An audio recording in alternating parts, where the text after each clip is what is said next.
Boa noite, senhoras e senhores. Ouvintes do canal Cartório Gustavo Faria Pereira, vou falar um pouquinho para vocês sobre o quê? Sobre o direito administrativo, mais especificamente o regime disciplinar, aplicado aos notários e registradores. Por que eu vou falar isso?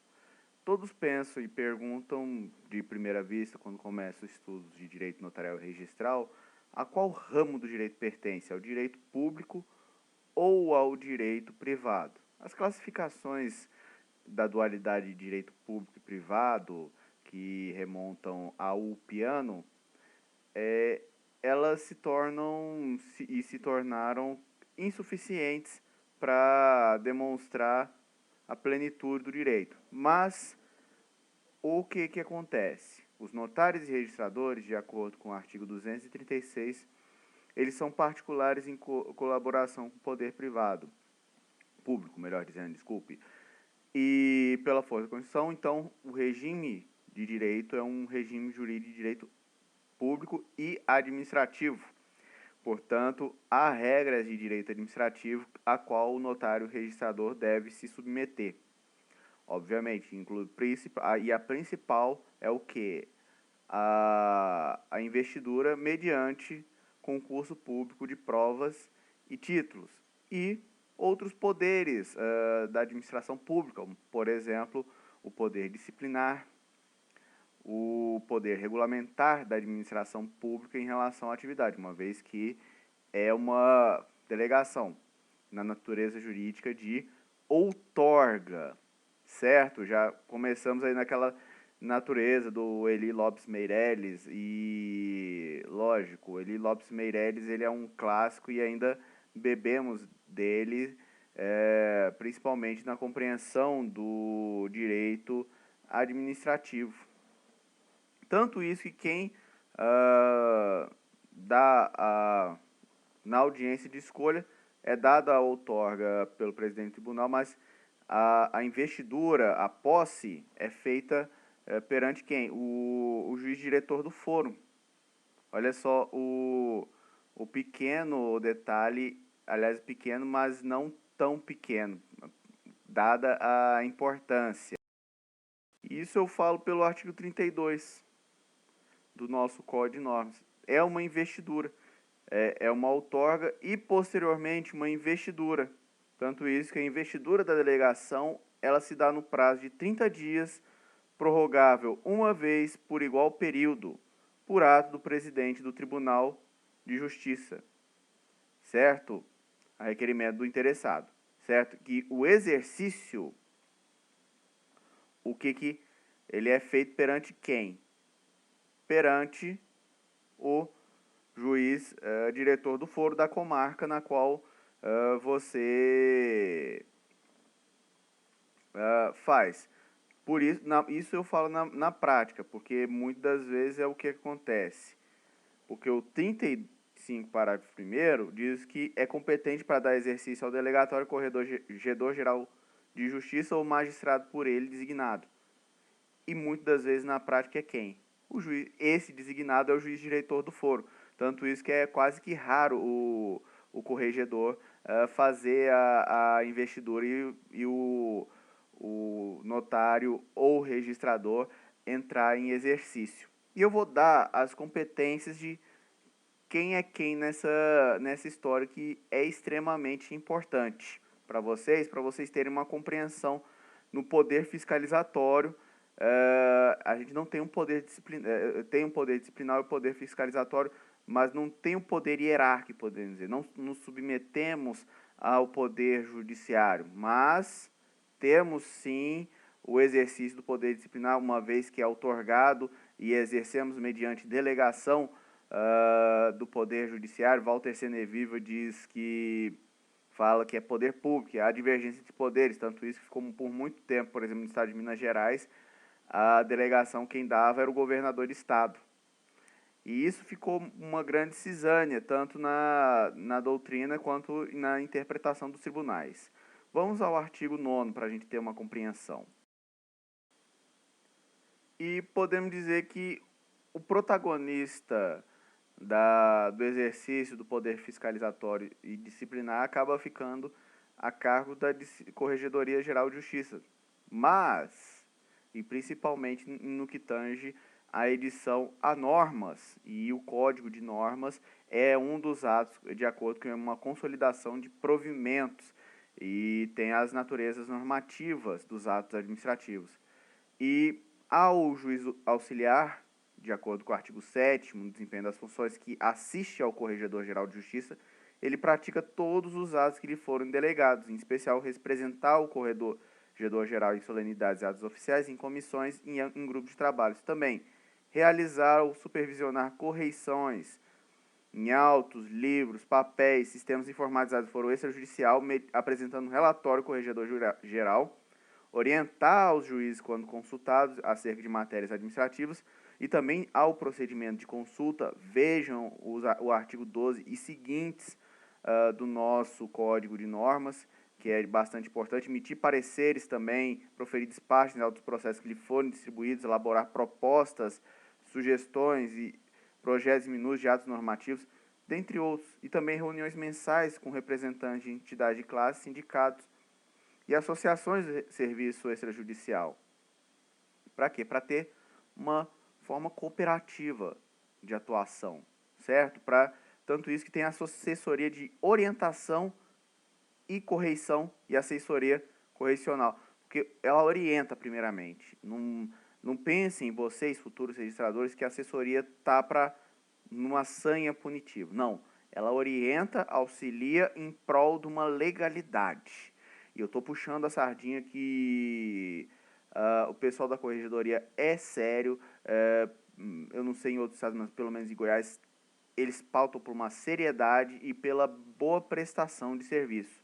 E qual é a atuação dos assessores correcionais, dentre outras atividades?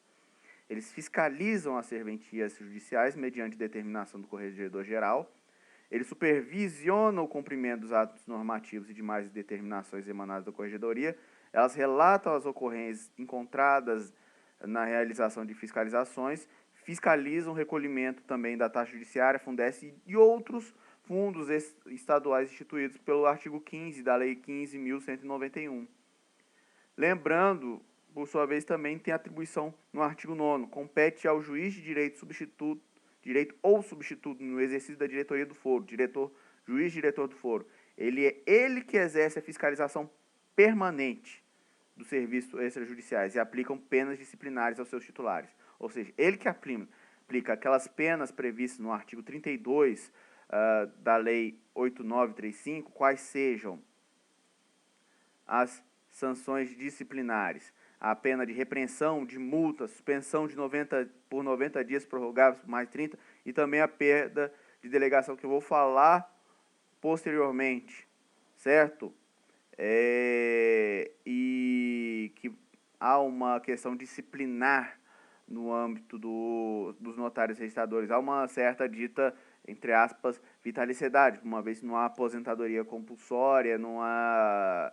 Então, diz que em tese seria de vitaliciedade, mas há uma tecnia quando se fala nisso, até porque há as penas de perda de delegação, ao contrário, por exemplo, da Lei Complementar 35, que rege a magistratura, que é uma verdadeira vitaliciedade, certo? Então, superado isso,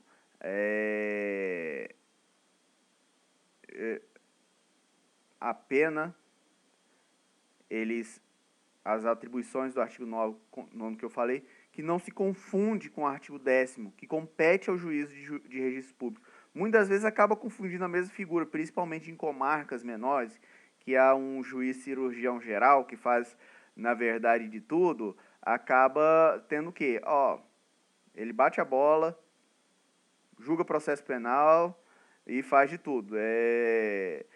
Não adianta, infelizmente, falta um juiz no nosso estado, e quem está fazendo o concurso da magistratura de Goiás, espero que você que está assistindo passe, tenha sucesso, entre na magistratura, mas se não, também passe no concurso para notas e registro e tenha sucesso dentro da sua atribuição. quais as competências do juízo de registros públicos? 1. As causas que versarem sobre os registros públicos, por exemplo, a questão de procedimento de dúvida, entre outros. As causas que tiverem por objeto questão relativa ao registro de loteamento e venda prestação de imóvel loteado, os pedidos de registro torrens e, quarto, as dúvidas dos oficiais de registro e dos tabeliães. Quanto aos atos de seu ofício e suscitados em cumprimento de sentenças proferidas em outros juízos, que importarem na efetivação de registro. Lembrando que, nesse caso também, além da dúvida, o procedimento de esclarecimento. Lembrando que a Corregedoria Geral, o que ela faz? Encontros periódicos com os representantes dos notários e oficiais de registro para análise e discussão de assuntos de interesse geral dos serviços extrajudiciais, certo? E depois vou falar também do artigo 12 posteriormente sobre a consulta, mas vou falar das questões das sanções disciplinares, que é o quê? A quais eles estão sujeitos. Tem o artigo 31, quais seriam em tese? E tem outras previstas no artigo 31. São infrações disciplinares que sujeitam os notários e os oficiais de registro às penalidades previstas nessa lei. Inobservância das prescrições legais ou normativas, conduta atentatória às instituições notariais e de registro, cobrança indevida ou excessiva de emolumentos, ainda que sob alegação de urgência, violação do sigilo profissional e também descumprimento dos deveres previstos no artigo 30, que são deveres dos notários e registradores. Leiam o artigo 30, que é de bastante importância. E quais são as penas? Repreensão, multa, suspensão por 90 dias, prorrogável por mais 30, também perda da delegação. E essas penas vão ser aplicadas quando? A de repreensão, no caso de falta leve. A de multa, em caso de reincidência ou de infração que não configure falta mais grave. A de suspensão em caso de reiterado descumprimento dos deveres ou de falta grave, certo? Lembrando que essas penas vão ser aplicadas de acordo com o artigo 9º e combinado com o artigo 34 da Lei 8.935, o 9º do Código de Normas, vão ser impostas pelo juiz competente. Qual é o juiz competente? O juiz diretor do foro, independente da ordem de gradação, certo? E como ocorre? A perda da delegação, ela dependerá do quê? Sentença judicial transitada e julgada ou decisão decorrente de processo administrativo instaurado pelo juiz competente. Assegurado o quê? Contraditório, ampla defesa, devido processo legal, legalidade, contraditório, proporcionalidade, principalmente há muita jurisprudência do Conselho Nacional de Justiça versando sobre o tema, certo? E lembrando que, vou dar até um exemplo de um procedimento do Conselho Nacional de Justiça que houve essa questão, que afirmou que houve proporcionalidade em relação ao Tribunal de Justiça do Rio Grande do Sul, Conselho da Magistratura, que manteve uma decisão do juiz diretor do foro da capital, que aplicou uma perda da delegação do 2º tabelionário de notas de Porto Alegre, certo? Que não houve uma desproporcionalidade, e há uma análise disso, lógico, só quando há uma ilegalidade flagrante, que lembre-se que o Conselho Nacional de Justiça ainda tem, em relação, por exemplo, aos procedimentos PCAs, ele pode realizar o controle feito, certo, pessoal? Fiquem muito atentos em relação a isso. Outro item que eu tinha a falar, além do direito disciplinar punitivo, a questão do poder cautelar, que é o quê? Quando há necessidade de afastamento, haverá o quê? A suspensão preventiva pelo prazo de 90 dias, prorrogável por mais 30, quando houver uma hipótese de suspeita de perda de delegação, certo? E como ocorre isso? O juiz competente ele designa o interventor para responder pela serventia. quando o substituto também for acusado das faltas, certo? Ou quando a medida se revelar conveniente. E também nesse período de afastamento, o titular ele vai perceber metade da renda líquida da serventia. A outra metade será depositada em conta bancária. Lembrando que esse interventor, a remuneração será limitada ao teto de 90,25% correspondente aos ministros, previsto na Constituição Federal. E absolvido esse titular, o que acontecerá? Ele vai receber o montante dessa conta, certo? E condenado, esse montante vai ser destinado ao interventor. Isso aí é bem importante ser lembrado, certo? E uma coisa também extremamente importante que eu tinha que dizer eram em relação além dos procedimentos de consulta, das correições. E como se aplica a função correicional? Da seguinte forma, aliás, das seguintes formas. Lembrando que o que é a função correicional? Ela consiste na fiscalização dos serviços notariais e de registro, que exerce no Estado inteiro pelo Corregedor-Geral de Justiça, pelos juízes auxiliares da Corregedoria-Geral, pelos assessores correcionais e pelos diretores de foro, que na qualidade de corregedor permanente, certo? E quais são as formas? A correição ordinária, seja geral ou periódica, a correição extraordinária, seja geral, seja parcial, e a visita correicional, certo? E as correições ordinárias periódicas, elas são realizadas anualmente em todas as serventias extrajudiciais da comarca e seus distritos judiciários, certo?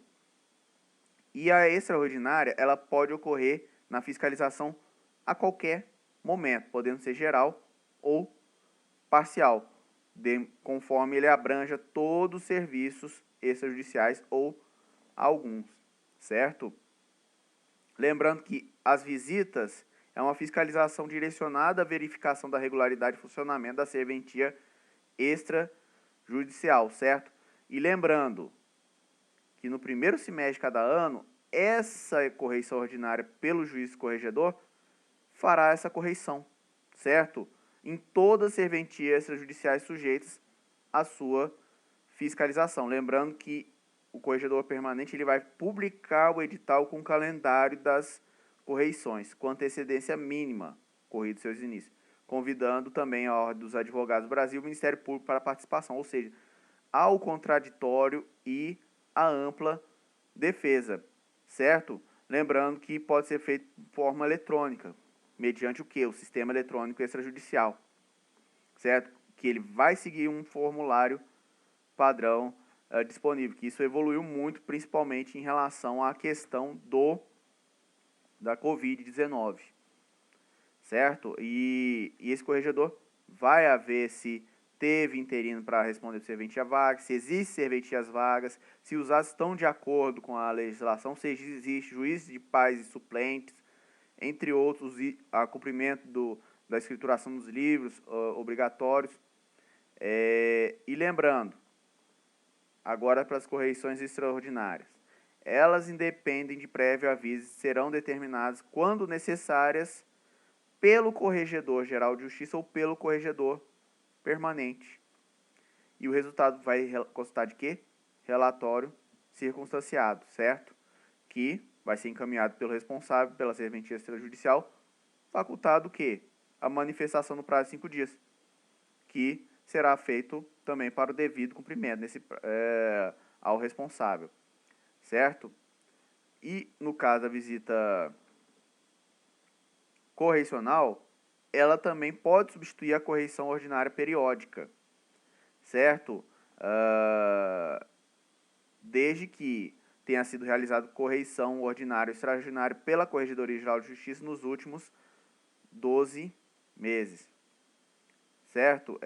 Isso é importante também que há um certo poder de polícia, ou seja, porque todo poder de administração pública inerente tem o poder de polícia, certo? A autoexecutoriedade. Tanto isso que incumbe a autoridade judiciária requisitar reforço policial se for necessário, certo? Lembrando que Se for verificada alguma infração disciplinar, por ocasião das correições ou visitas, elas vão sob objeto de sindicância ou procedimento administrativo disciplinar, que vai ser autuado no sistema PROAD, certo? Sem prejuízo, obviamente, da responsabilização civil ou criminal, certo? Lembrando que quando instaurados os procedimentos, vai ser imediatamente comunicado à Corregedoria Geral de Justiça, via sistema PROAD ou outro que venha a substituir. A regra é o que no caso de for interino ou respondente? A perda de confiança. Mas quando for o titular, há um procedimento mais adequado, mesmo para o interino, a observância do devido processo legal contraditório e ampla defesa, certo? Lembrando também que há uma especificidade no nosso Código de Normas. Se houver indícios de incapacidade civil do notário ou registrador, que tanto isso que quando há uma perda da capacidade civil do notário registrador, há uma perda da delegação, há uma extinção da delegação. O corregedor permanente adotará as providências administrativas cabíveis para a apuração dos fatos. E isso eu digo que é uma situação horrível para todos, na verdade. Acaba, principalmente quando o titular acaba loteando com seus respectivos familiares, o que é contra um bom profissionalismo. Até recomendo para quem esteja assistindo e estiver fazendo concurso, não façam isso. Deixem uma gestão mais longe da família, dê uma feição bem profissional à sua serventia, não desmerecendo, obviamente, quem é parente, mas acaba tendo na prática uma grande problemática. Um tempo fazendo um ciclo para aprender, ótimo, mas de forma permanente fere até as regras de compliance. Certo, pessoal? Era isso que eu tinha a dizer. Eu vou falar posteriormente de outras coisas pertinentes ao regime jurídico administrativo dos notários e registradores. Eu foquei principalmente na parte disciplinar hoje, mas falarei mais posteriormente. E pessoal, vamos lá, 17 dias para a prova. Fé no Pai, que o áudio sai. Muito obrigado, um bom fim de semana para vocês.